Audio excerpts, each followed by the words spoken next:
أعوذ بالله من الشيطان الرجيم بسم الله الرحمن الرحيم. Makanya dalam hadis Nabi SAW yang lain dikatakan seorang mukmin akan terus diuji oleh Allah sampai dia, di dirinya, di keluarganya dan hartanya, sampai dia bertemu dengan Allah, dengan keluarganya tanpa tertinggal di dosa satupun. Jadi Bapak Ibu jangan pernah menganggap kalau kehidupan pas-pasan ini berarti saya susah. Enggak. Kita masih kaya kok. Ada seorang datang kepada Syekh di Saudi bilang begini, Syekh saya orang miskin. Saya nggak ada makanan hari ini. Kata Syekhnya, kau orang kaya. Dia bilang, Syekh saya orang miskin. Dia tahu dirinya kan. Kata Syekh, kau orang kaya. Dia bilang, Syekh demi Allah saya miskin. Kata Syekhnya, demi Allah kau kaya. Kaget dia. Kok bisa Syekh ini lebih tahu keadaannya? Syekh saya lebih tahu keadaan saya miskin. Hari ini gak ada makanan, mau makan gak ada makanan. Kata Syekh, demi Allah kau kaya. Coba Syekh terangkan kepada saya. Kata Syekhnya, baiklah. Berapa jari yang kau miliki? Dia bilang 10. Kata Syekhnya, mau gak kamu? Saya potong satu jarimu, saya bayar 1 juta real. 3 miliar. Gak mau Syekh. Berarti kau punya 10 juta real nih. Kupingnya mau nggak satu saya potong? 1 juta real? Nggak mau. 2 juta real. Matamu satu saya cungkil, mau nggak? Nggak mau sih. 2 juta real. Tanganmu saya potong, kakimu saya potong, kemalammu saya potong, nggak mau sih. Baik, kau punya miliar, puluhan juta real, pergi sana keluar, kata Syekhnya, gitu kan.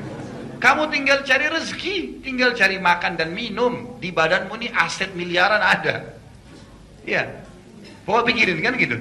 Banyak orang ngeluh, padahal tinggal beli minuman, air mineral, tinggal makan sedikit bungkus, 2.000, 3.000 rupiah tinggal dicari. Habis itu jalani kehidupan sebentar mati masuk surga kan gitu. Kenapa kok dirumetin? Loh, benar, simple kan kehidupan. Saya bilang sama istri saya, pada saat dia bicara mau buat program ini, program itu, saya bilang sebentar. Kamu sekarang ini saya bilang sama istri saya, ibu-ibu coba renungin deh.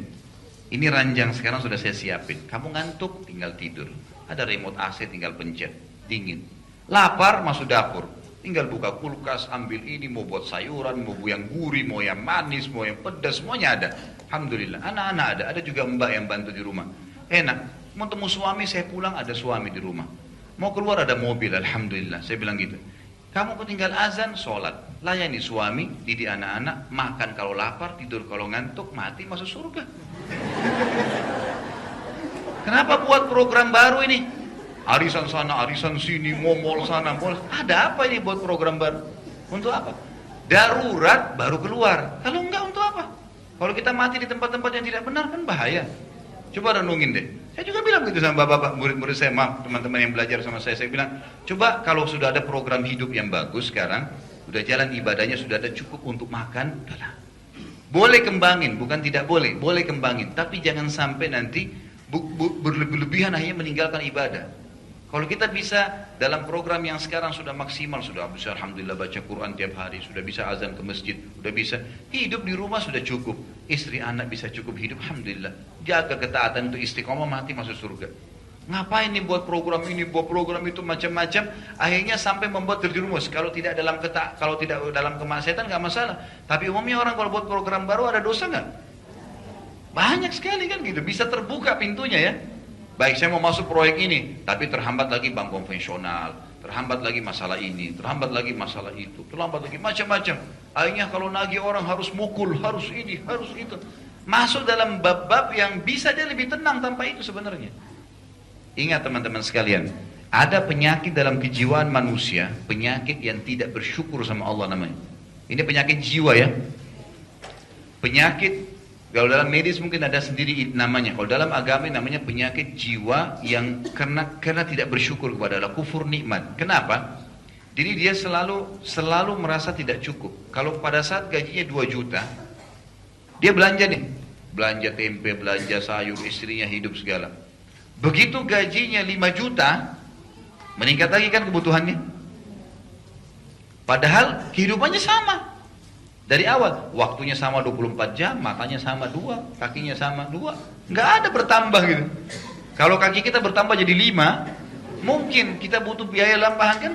Sama waktu, sama badannya, porsi nasinya sama 2 piring maksimal gitu kan? Sama. Kok kenapa kebutuhan 5 juta kebutuhannya naik lagi tuh? Begitu gajinya 10 juta, naik lagi. Karena terlalu banyak program. Program ini, program. Maka dalam agama disuruh sedekah. Ada duitmu, sedekahin. Buat investasi akhirat. Jadi kita tidak bertambah program baru gitu. Bisa ditangkap pesannya ya. Jadi ini penting Bapak Ibu sekalian, coba lakukan maka akan bahagia hidup. Bukan saya larang untuk berkembang ya. Kalau kita berkembang pesat dan bisa tidak mengganggu ibadah kita sama Allah itu luar biasa. Tapi kalau mengganggu jangan. Bahaya sekali. Untuk apa kita mau repot-repot lembur kerja akhirnya sholat malam kehilangan. Mau diapain tuh lembur? Kalau kita meninggal besok pagi, yang mana kita lebih harapkan di timbangan amal hari kiamat? Proyek itu sukses atau sholat malamnya? Hah? Yang mana? Kok nggak ada yang nyaut nih? Nyambung nggak ini? Kalau orang lembur gara-gara mau ini ya, mau dapat miliaran uang, ya, kemudian sampai kehilangan sholat malam. Kalau dia meninggal sebelum subuh, di akhirat yang mana dia harapkan? Dia sempat sholat malam atau proyeknya sukses? Sholat malamnya. Jadi itu mahal itu, gitu kan? Mahal sekali. Sekarang di Syria Bapak Ibu sekalian, orang anak-anak kecil berharap bisa baca Quran 1 ayat 1 hari. Tapi nggak bisa, bom sana sini, susah setengah mati. Kita alhamdulillah tentram, nyaman di Indonesia. Azan tinggal ke masjid, bapak-bapak sekalian. Ngapain nggak ke masjid nih? Satu masalahnya, penyakit al-malas. Sekali. Sekarang di Syria Bapak Ibu sekalian, orang anak-anak kecil berharap bisa baca Quran 1 ayat 1 hari. Tapi nggak bisa, bom sana sini, susah setengah mati. Kita alhamdulillah tentram, nyaman di Indonesia. Azan tinggal ke masjid, bapak-bapak sekalian. Ngapain nggak ke masjid nih? Satu masalahnya, penyakit al-malas.